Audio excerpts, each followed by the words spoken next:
Coming up on Marriage Today with Jimmy and Karen. Because I forgive, I'm not saying that it's all right what they did. I'm not saying that it can be excused what they did. I'm just saying I want to be free. I don't want to walk with this in my heart. And the third thing is this: forgiveness is one of the most self-loving things you'll ever do. If you love yourself, forgive. It's about you. It's mostly about you. Forgiveness and forgiving him became so much less about him and more about me. And what I mean by that is the Father just kept putting on my heart saying, I've forgiven you so much in your life. How can you withhold forgiving him?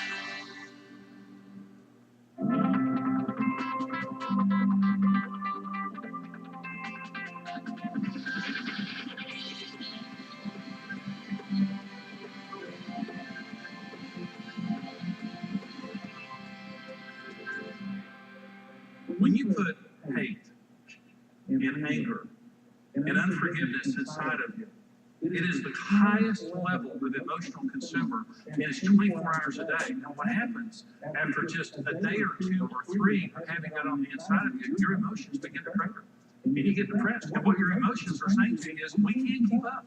We can't do this. We weren't designed to hate. Human beings were not created to be repositories for anger. We weren't designed that way. So when we take long-term anger and unforgiveness and put it on the inside of us, we are ensuring ourselves major emotional problems in our lives. It's also spiritually, it's torment. And Jesus says here, you'll be turned over to tormentors. I believe that when we will not forgive a person, it exposes us to demonic torment. Now, this is what Ephesians 4 says, verse 26. It says, be angry, do not sin.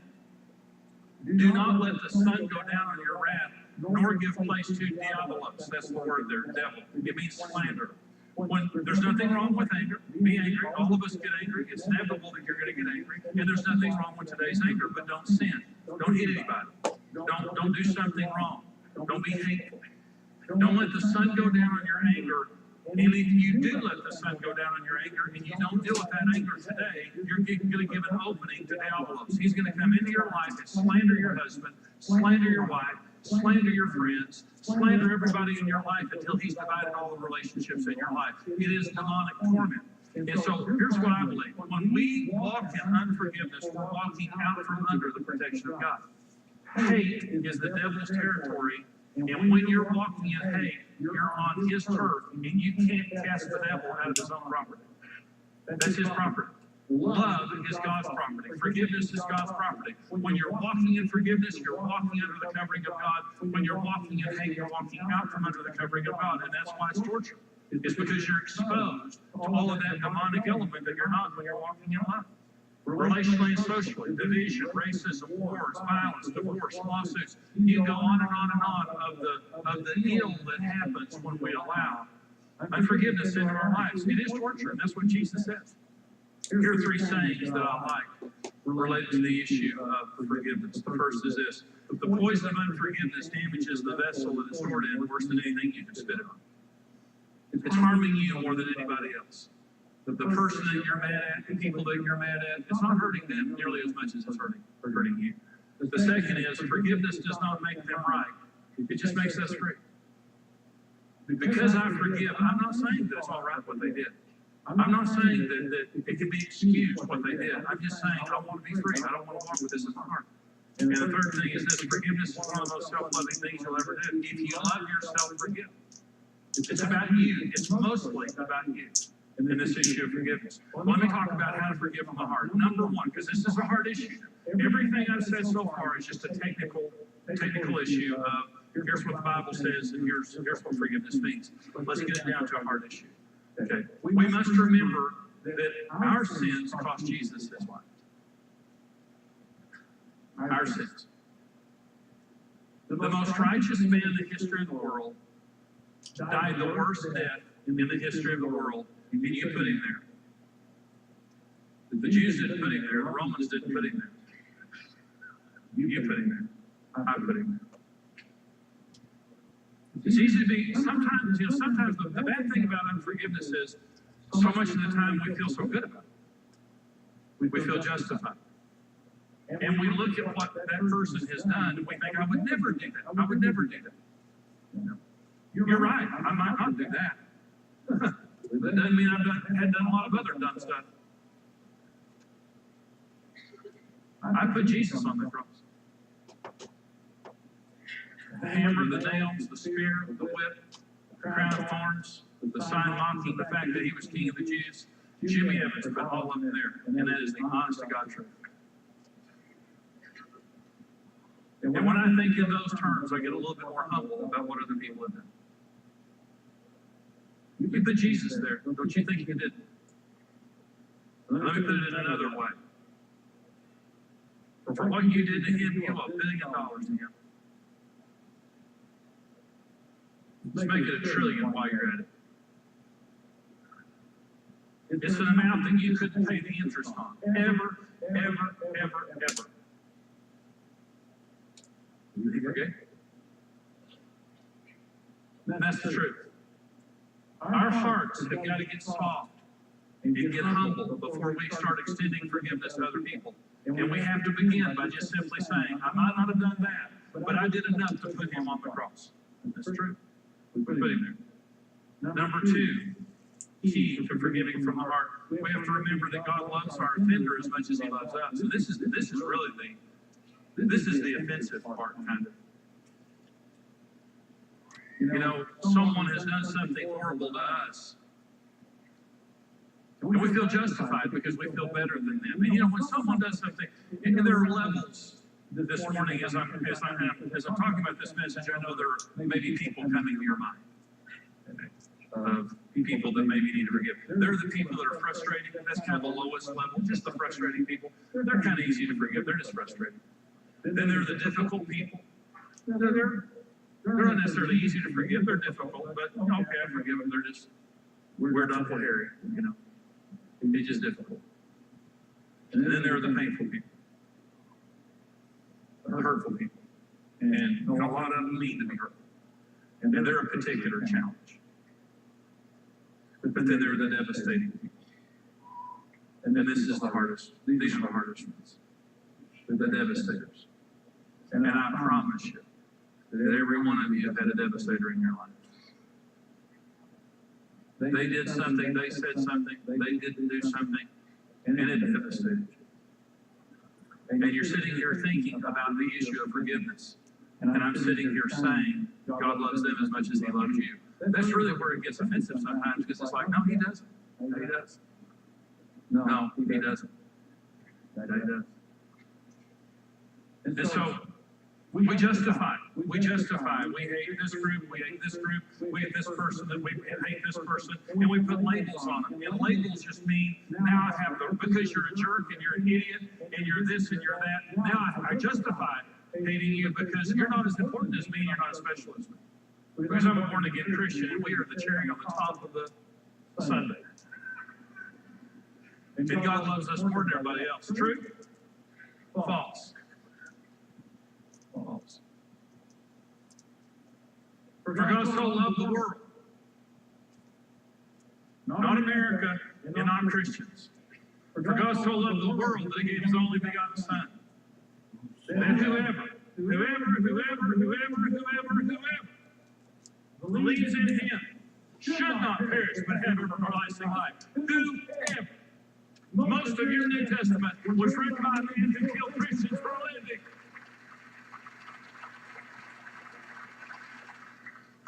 The Apostle Paul killed Christians.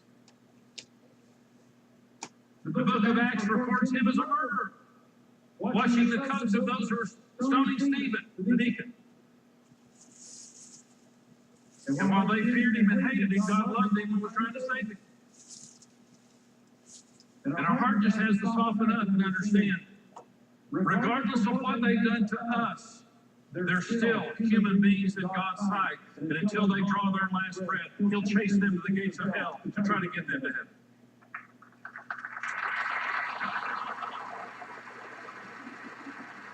Number 3, step in forgiving from your heart. We must make a permanent release of their debt and release their judgment to God. And there's a better way to say it, and it's this. We have to disqualify ourselves as a judge. We don't make good judges of people. And the reason that we don't is we see the behavior of people, but rarely do we know what they did. Why they do what they did. I don't have enough information. And so he will judge. Vengeance is mine. I will repay, says the Lord. I'm putting judgment into his hands. And if there is judgment necessary, he'll do it, not me, because he's qualified. And I'm not qualified. Number 4 step of forgiving from your heart. This is the big one. We must bless them and pray for them. Jesus says in Luke 6:28, bless those who curse you, pray for those who spitefully use you. That's not just good little spiritual advice that heals your heart. And one of the main things that I hear from people, because again, I want to go back to the word devastate. The frustrators, the difficult people, the hurtful people, well, they're an issue, but the devastators are the issue. And so many times I hear people say, Jimmy, I want to forgive, and I keep saying every day I forgive them, but the hate's still there, and I feel bad about it. What do I do? I understand that. I'm not a hateful person, I don't believe. But there have been 2 or 3 people in my life that I've hated. You have to work hard to get me to hate you, and they did. And I hated them. And it was oppressive. Just like I said, it was torment to be in that condition of hating somebody. But the healing of my emotions came as I prayed for them. God told me to pray for them. It was offensive. And I didn't want to pray for them. Because it's like, Lord, I don't want you to bless them. And I can pray anything good that I want to pray, but I don't mean it. I want you to kill them. Their obituary is my happy thought.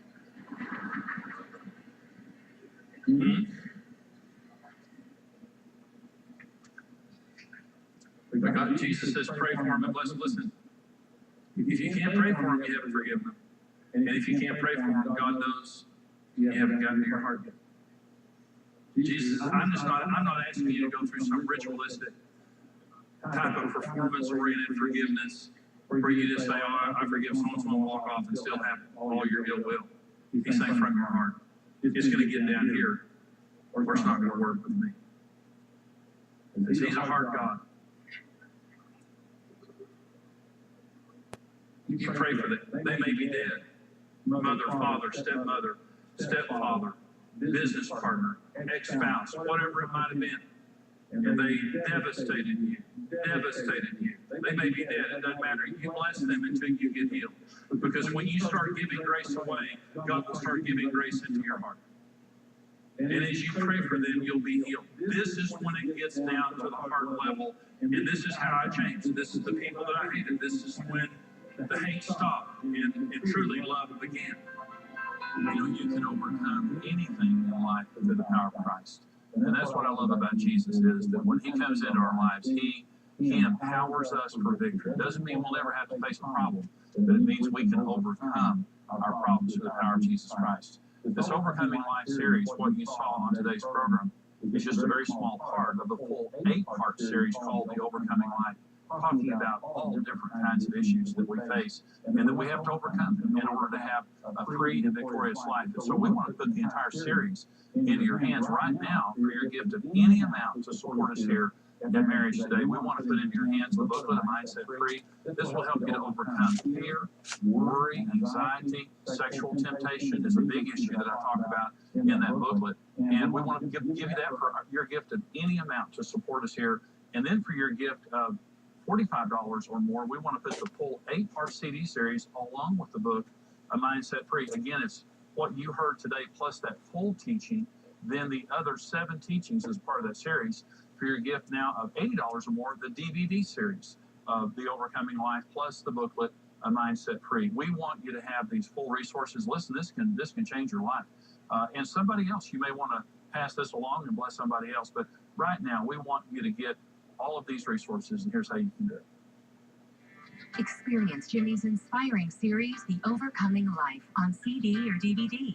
We'll also include the book, A Mindset Free. The CD series and book are yours for a gift of $45 or more. The DVD series and book for $80 or more.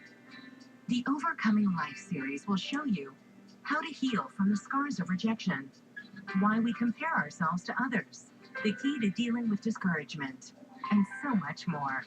Here's the truth, and that is you're either an overcomer or you're being overcome. There are many challenges in this life that all of us face on a daily basis, and we have to make the decision. I'm either going to be an overcomer or I'm going to be overcome. When you support Marriage Today with a gift of any amount, we'll send you the book, A Mindset Free. Discover the joy of being an overcomer. Experience the series, The Overcoming Life, today.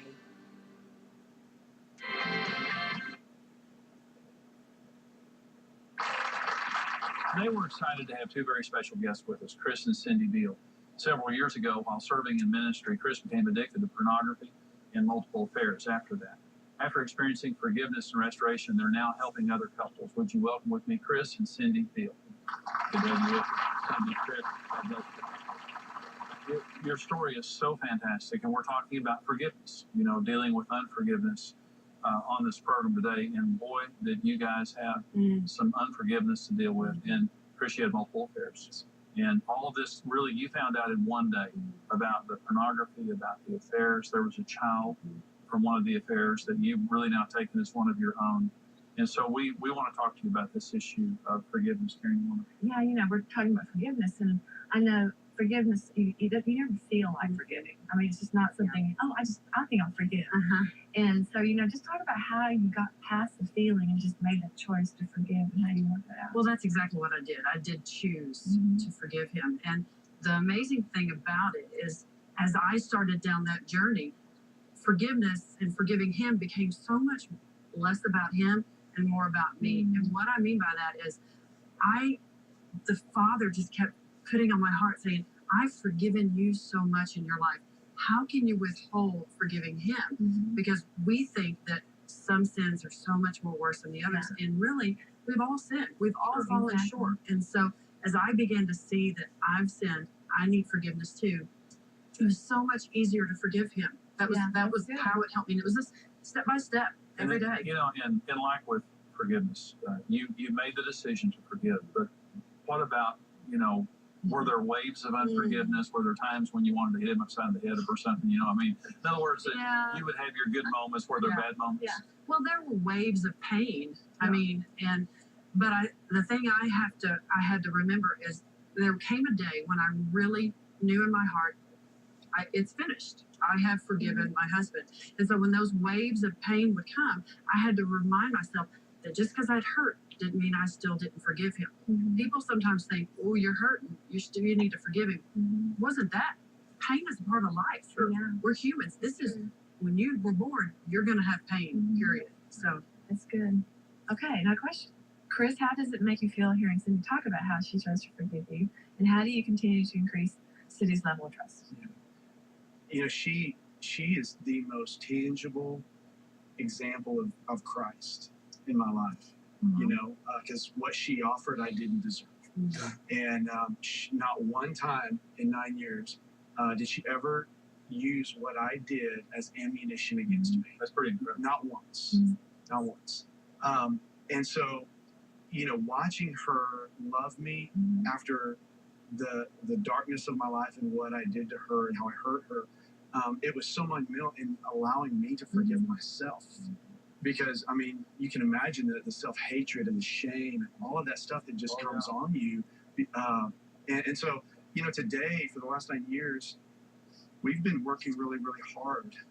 Honestly, doing things we should have been doing all along. everybody should be doing. Little things like I don't go one place to another without her getting a call. If I'm at church late at night setting up for something, I give my phone to one of my employees. They call my wife, said, Chris has been here for 2 hours. He's about to come home. Nothing is off limits to me. Nothing. Yeah. And so. Which is huge. Computers, Healing. Yeah. Everything. It is. And he doesn't get defensive. Not once in all these years has he ever gotten defensive when I said, hey, I struggled today, and let me tell you what I struggled with. And he'll be like, okay, well, let me tell you where I was. He just doesn't get defensive because he sees our life together as a gift that he didn't deserve. Well, your example, first of all, you were repentant. And it sure helps when you're forgiving when a person is repentant. And I know some cases they're not repentant, you have to forgive anyway. Sure. But when you were going through the worst of this, the devil tempted you, and as soon as you sinned, he condemned you, right? And you were just like living in fear of really coming out, weren't you? Just saying what was going on. Absolutely. It was the worst nightmare that you kind of wake up and say, how did I get here? This was never a part of the plan. It's just one subtle, sinful decision that leads to another one, and then you wake up and you're in bondage, and I don't mean to sound passive. Right. I sinned. I broke God's heart. I broke my wife's heart. But in the process of being honest, and my goal was more than to restore marriage. I wanted to first be free because I'd never known what that was like, ever. And so, And you said that your pornography addiction started at 8 years 8 old. years old. Which is, I mean, I know a lot of men can relate to that, but I mean, this had been a lifelong deal. Well, you're having to lie to yourself every day. Right. You're constantly having to lie because you're living a life as a Christian and a pastor. And I would submit that's really the bigger issue. Yeah. It could be pornography, or it could be gambling, or it could be prescription medication. It could be anything, but it's the deception Yeah, the lies. that keeps you clouded into this constant cycle of managing perception. Yeah. So you look pretty, honestly, you do. Yeah. And you as a couple, you guys look happy. If someone believes that their spouse may be having an inappropriate relationship, what do you recommend to them? I would say first pray for the Holy Spirit to break their hearts. Yeah. If Cindy would have come up to me in the years prior to that day where the Holy Spirit was just like, this is it. You're not living like this anymore. I would have lied because that's all I did. And I would have believed him because he's my husband. Because you don't want to believe. I didn't want to believe, and he's my husband. I'm supposed to trust him. And so I would pray, and I would find other people to pray. That the Holy Spirit would put such a burden on that person to expose that which will be exposed sooner or later. Yeah. Your sin will find you out sooner or later. I would start there, and then I would pray for peace. So look for an opportunity to bring it up with your spouse. And Confrontation. You've got to confront him. at some point you have to. Pray and then confront. Absolutely. Well, Chris and Cindy are going to stay with us. We're going to come back right back with them. Powerful information. Now, some of you can relate to this of being betrayed, of having your spouse, whether it was cheating on you or just betraying you and destroying your trust. When we come back, Cindy's going to talk to us a minute about restoring the trust of a relationship. We're able to come to you because of our partners, the people who stand with us financially. We have a very special group of people who support us every month. They're called the Rock Solid Partners. We want you to become a Rock Solid Partner. When you do, you get a special resource that only our partners get, and it's something that comes as the first and best of our marriage teachings. It's something you use for your date night every month. It's continuing education in the area of your marriage that you can get on your iPhone, your iPad, your computer, delivered to your home. All different kinds of benefits that we offer for our partners. Here's how you can become a Rock Solid Partner.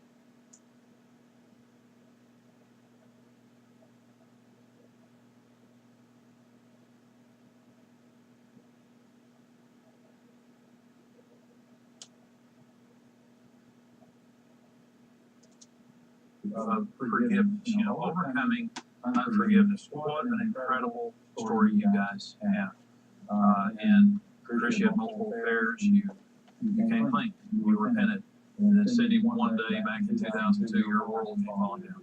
And you found out about the affairs, but also eventually about a child out of that. Now, you've written the book. Tell me the title of your book. It's called Healing Your Marriage When Trust is Broken. Really want to encourage people to get, and I know women and men, when the trust has been broken, you've been there, done that. Okay. How do you rebuild trust? I mean, when you have forgiven, I mean, you're here because you've forgiven. Talk about the trust issue. Well, for him, it's different for both of us because I have to let him rebuild the trust and he has to rebuild it. And for him, it was, he just laid everything out. He said, my life is truly not my own, and I will do anything to prove to you that I am who I say I am. So he's done that all these years later. For me, it was truly putting my full trust in Christ because he's the only one who won't let me down. He will let me down again. Everyone on this earth will let me down at some point. And so I just had to come to the place where trusting in the Lord with all my heart was really where I live, and that's where I live today. I do trust him. I trust him when he's walking in the Spirit. When Jesus is truly coming, I trust that man. You were about to lose everything, honestly, when you came clean. This is one of the pastors of the largest church in America. And Life Church TV in Oklahoma City, you're the campus pastor there with Craig O'Shell. God has exalted you because you humbled yourself. And would you say that to people who are maybe considering coming clean? And Absolutely. I think brokenness is a beautiful thing, and allowing the Lord to break your heart for the things that break His is the beginning of your life changing. And everything that I have is a gift. Every moment in this room is a gift. And honestly, my dream is to end my life not screwing up the best story I know. That's the dream. There's a lot of other cool things happening, but that's the dream. And hope is real, and it's in Christ. And that's what lasts. The rest of our life. what a phenomenal example from tragedy, but how God has rebuilt your life, how y'all made right decisions over and over again during this. I'm so sorry that we're out of time, but I want to encourage you to get Cindy's book. Thank you guys for being with us. You did a great job. We hope that this has been a blessing to you today, and that wherever you are in your marriage, you'll just know there's hope. That's their story. There's always hope in God. Thanks for joining us. We'll see you next time.